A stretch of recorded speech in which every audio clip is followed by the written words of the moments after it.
जय हिंद दोस्तों किसी भी देश की इकोनॉमी उसके एग्रीकल्चर पर सीधे तौर पर डिपेंडेंट होती है और artificial intelligence, machine learning, big data या ऐसे संबंधित टेक्नोलॉजी का इस्तेमाल करके हम अपने खेतों में ज़्यादा से ज़्यादा अन्न प्रोड्यूस कर सकते हैं।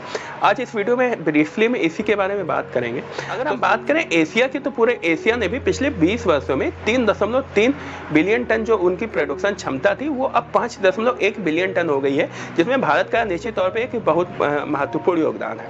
अगर हम वर्ष 2020 का आंकड़ा उठा लें तो पूरे विश्व में जितना भी आम उत्पादित हुआ है उसका आधा हम ही लोगों ने उत्पादित किया है, जो कि 24.7 मिलियन टन है। और पूरे विश्व में 20% गेहूं जो है हम लोगों ने वर्ष 2020 में उत्पादित किया था, जो कि 107.8 मिलियन टन था। दोस्तों, टेक्नोलॉजी आज के समय में जितना अधिक इस्तेमाल हम लोग करेंगे अपने खेतों में, निश्चित तौर पर हमें उसका लाभ मिलेगा। और हमारी जनसंख्या जिस हिसाब से बढ़ रही है उस हिसाब से अगर हम टेक्नोलॉजी को लगातार इस्तेमाल करते रहेंगे तो निश्चित तौर पर हम अपने लिए भी अन्न प्रोड्यूस कर पाएंगे, इवन दूसरे देशों के लिए भी निर्यात कर पाएंगे, जो कि आप देख रहे हैं। तो खेती करने का मुख्य उद्देश्य आज भोजन के अलावा भी कई अन्य तरीके से देखा जा रहा है। पहला तो हमें फाइबर मिलता है, इससे सिल्क है या कॉटन है उससे मिलता है। भोजन में हम अपने भोजन के अलावा हम अपने पशुओं के चारा भी इससे प्रोड्यूस करते हैं। और ईंधन यानी कि फ्यूल भी अब हम जो है खेतों से प्रोड्यूस कर सकते हैं। मकाई है, ज्वार है या गन्ना है, इससे इथेनॉल प्राप्त होता है, जो कि पेट्रोल में ब्लेंडिंग करके हम इसे इस्तेमाल करते हैं। भारत जो है जूट और दालों के लिए विश्व में सबसे बड़ा उत्पादक देश है। इसके अलावा अपने चावल है और गन्ना है या कपास है, ये भी हम लोग विश्व में सबसे ज़्यादा उत्पादक करने वाले देशों की लिस्ट में है। आज के समय में कई ऐसी टेक्नोलॉजी का इस्तेमाल किया जा रहा है जो बिना मिट्टी के भी खेती की जा रही है, बिना मिट्टी के भी हम पौधे उगा पा रहे हैं। जैसे उसमें एक टेक्नोलॉजी आती है एरोपोनिक्स। एरोपोनिक्स टेक्निक में जो है हम धुएं का वातावरण या एक ऐसा वातावरण क्रिएट करते हैं जिसमें जो है हम बिना मिट्टी के जो है अपने पौधों को ग्रो करते हैं। इसमें न्यूट्रिशन वाटर का इस्तेमाल किया जाता है। इसी तरह एक हाइड्रोपोनिक्स टेक्निक होती है, इसमें भी जो है हम न्यूट्रिशन वाटर का इस्तेमाल करते हैं और जो रूट होती है उसमें ऑक्सीजन का सपोर्ट देते हैं। और लाइट जो होती है उसमें हम अपने पौधों में लाइट का भी ध्यान देते हैं कि उसमें पड़े। एक्वाफोनिक्स टेक्निक भी इसी तरीके से लोगों को आकर्षित कर रही है। तो टेक्नोलॉजी हम जितना टेक्नोलॉजी का इस्तेमाल कर रहे हैं उतनी तेज़ी से हमारे यहाँ प्रोडक्शन तो दोस्तों बढ़ ही रहा है, साथ ही साथ जो है हम अपनी खेती में भी एक नए स्तर पे पहुँच रहे हैं। दोस्तों, एग्रीकल्चर जो होता है वो प्रोडक्ट की डिमांड कितनी है, वहाँ पे लेबर कितना अवेलेबल है, टेक्नोलॉजी कैसे इस्तेमाल हो रही है, वहाँ आसपास का कंडीशन कैसी है, मेनली इन चीज़ों पे डिपेंडेंट होती है। और कोई एक देश जब अपने यहाँ की फूड की रिक्वायरमेंट के लिए किसी दूसरे देश से फूड या कोई भी अनाज मंगवाता है तो वो सीधे तौर पर उसका इकोनॉमिक जो होता है वो डिफिसिट बढ़ता है। आपने हाल ही के समय में देखा होगा रूस यूके समय काफ़ी सारे देशों को अनाज की कमी हो गई थी, क्योंकि रूस से जो भी गेहूँ आता है और यूक्रेन जो है वो ऑयल भी प्रोड्यूस करता है, तो उनकी रिक्वायरमेंट के हिसाब से वो फुलफिल नहीं हो पा रहा था। तो किसी दूसरे देश से जब मंगवाया जाता है कोई प्रोडक्ट तो ट्रांसपोर्टेशन चार्जेस भी उसमें बढ़ रहा था। अगर अपने यहाँ हम लोग खेती प्रोड्यूस नहीं कर पाते हैं, अपने यहाँ अनाज उतना नहीं उत्पन्न कर पाते हैं जितना हमें रिक्वायरमेंट है, तो निश्चित तौर पे ये समस्या वाली बात होती है। और अगर हम बात करें तो एग्रीकल्चर को मेनली 3 तरीके से डिवाइड कर सकते हैं। पहला तो सब्सिस्टेंस फार्मिंग होता है, ये इसको पारंपरिक खेती कहते हैं और इसमें श्रम की ज़्यादा टेक्नोलॉजी का कम इस्तेमाल किया जाता है। दूसरा होता है कमर्शियल फार्मिंग, इसमें जो है कमर्शियल पर्पस के लिए बाजार में बिक्री के लिए जब हम अपना फूड प्रोडक्ट या अनाज प्रोड्यूस करते हैं तो कमर्शियल फार्मिंग होती है। इसमें टेक्नोलॉजी का अधिक इस्तेमाल किया जाता है, जिसके कारण काफ़ी सारा इसमें प्रोडक्शन भी प्रोड्यूस होता है। तीसरा होता है होम फार्मिंग, जो गार्डन में फार्मिंग की जाती है या टेरेस में जो फार्मिंग छोटी सी की जाती है, वो सब इसी में आती है होम फार्मिंग में। दोस्तों, वर्ष 2050 तक पूरे विश्व की आबादी 9 अरब से भी अधिक हो जाएगी और हमें 70% की अधिक अनाज की जरूरत होगी ये इतनी बड़ी आबादी को फूड को प्रोवाइड करने के लिए।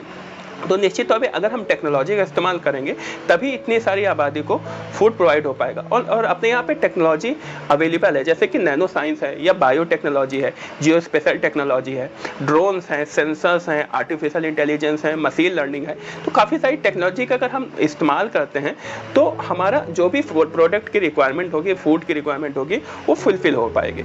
दोस्तों, हमारे किसान फसल उगाने से लेकर फसल को काटने तक के कुछ काम करते हैं और इन्हीं प्रोसेस में हम कैसे नई टेक्नोलॉजी को इम्प्लीमेंट हैं, ये एक महत्वपूर्ण चीज़ है। क्योंकि नई टेक्नोलॉजी को जैसे हम इम्प्लीमेंट करेंगे तो जो भी प्रोडक्शन कॉस्ट होगी वो घट जाएगी, साथ ही ज़्यादा से ज़्यादा फसल की पैदावार भी बढ़ाई जा सकती है।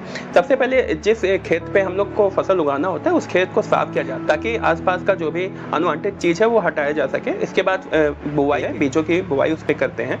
तत्पश्चात उसमें उर्वरक डाला जाता है या फर्टिलाइजर जिसको हम कहते हैं वो डाला जाता है और फिर सिंचाई की जाती है।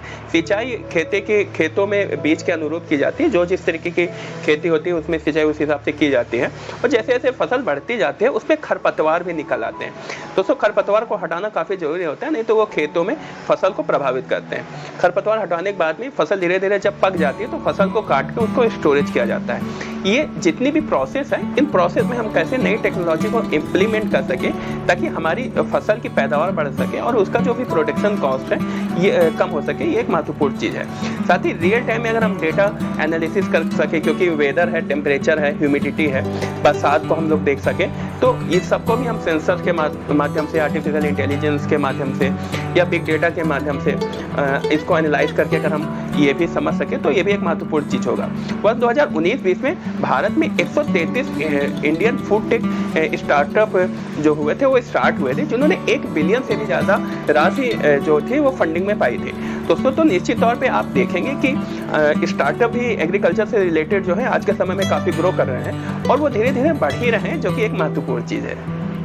दोस्तों एग्रीकल्चर सेक्टर एक ऐसा सेक्टर है जो कि रिसेशन, इन्फ्लेशन या भी कोई भी वैश्विक आपदा आ जाती है तो अन्य की कंपेयर में, अन्य सेक्टर के कंपेयर में कुछ कम प्रभावित होता है। अगर इसको आंकड़ों से समझने की कोशिश करें तो निश्चित तौर पे 2020-21 में जो कोविड-19 की महामारी थी उस समय सभी देशों की इकोनॉमी प्रभावित हुई थी, भारत की भी इकोनॉमी कुछ प्रभावित हुई थी और उस समय भी भारत की जो 2021 की एग्रीकल्चर सेक्टर का ग्रोथ था वो 3.4% था और अन्य जो सेक्टर था वो कुछ प्रभावित हुए थे, कुछ कम हुए थे।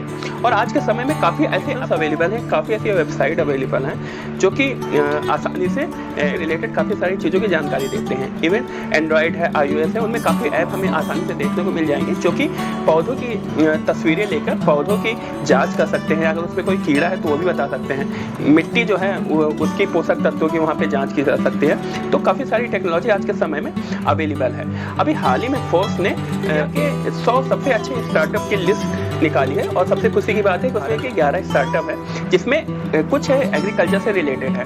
उसी में एक स्टार्टअप है टॉटन सेंस का। दोस्तों ये एक ऐसी इन्होंने एक स्टार्टअप पे काम किया है, जैसे खेतों में हम लोग छिड़काव करते हैं तो उस छिड़काव में इतनी सटीकता से इनके स्टार्टअप पर काम हुआ है कि लगभग 70% तक जो भी पानी डालते हैं या रासायनिक उर्वरक डालते हैं उसमें कमी आएगी, जो कि अच्छी बात है और निश्चित तौर पे जो भी कॉस्ट होगा वो कम होगा। तो काफ़ी सारी चीज़ें अपने देश में हो रही हैं और निश्चित तौर पे आगे आने वाले वर्षों में हमें और काफ़ी सारी चीज़ें हमें देखने को मिलेंगी। दोस्तों इस वीडियो के बारे में अगर आपका कोई कमेंट हो या कोई भी फीडबैक हो तो प्लीज़ कमेंट बॉक्स में बताइएगा।